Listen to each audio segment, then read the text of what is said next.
Minutul 90. Mingea pe extrema dreaptă. Se respinge. Corner, corner. Mai avem puțin și ne calificăm. Ce tensiune. Haideți, băieți, haideți, haideți.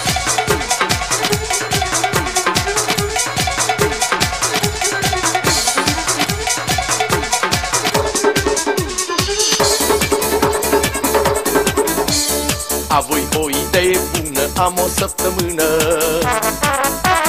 să mă joc fotbal la stână o dată pe lună.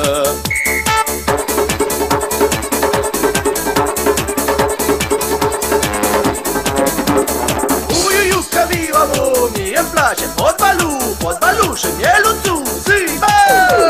Pe mărie v-am luat și v-am echipat. După primul fluierat m-o și faultat.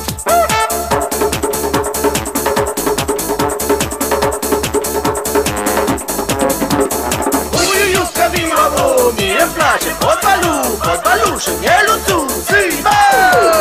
O intrat odată tare până alunecare.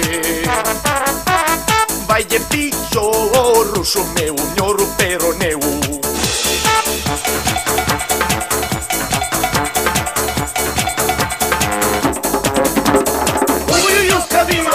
Mie-mi place fotbalul, fotbalul și mieluțul, zi, bă! Pe doctor eu l-am chemat, era mor de beat. Mi-o dat primul ajutor la celălalt picior.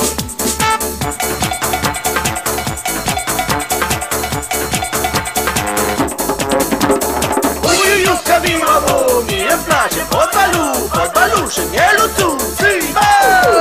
La arbitru am protestat că n-o fluierat. Toată lumea atunci-i spune, asta-i furăciune.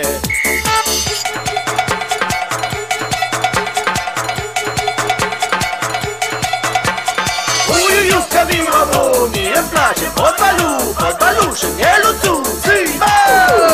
După ce o veste bună vine din tribună, că să țucă galeria cu jandarmeria.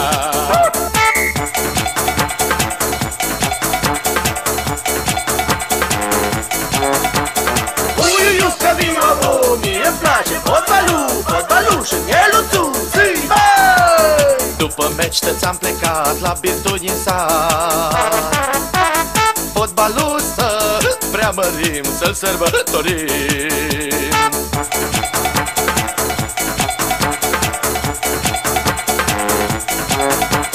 Uiuiu că vin bravo, mie-mi place fotbalul, fotbalul și mieluțul, zi, bă! Zi, bă! Nu se poate așa ceva. Am fost furați. Nu se poate. Primim gol în minutul 96. Echipa României pierde calificarea în minutul 96. Restul e tăcere!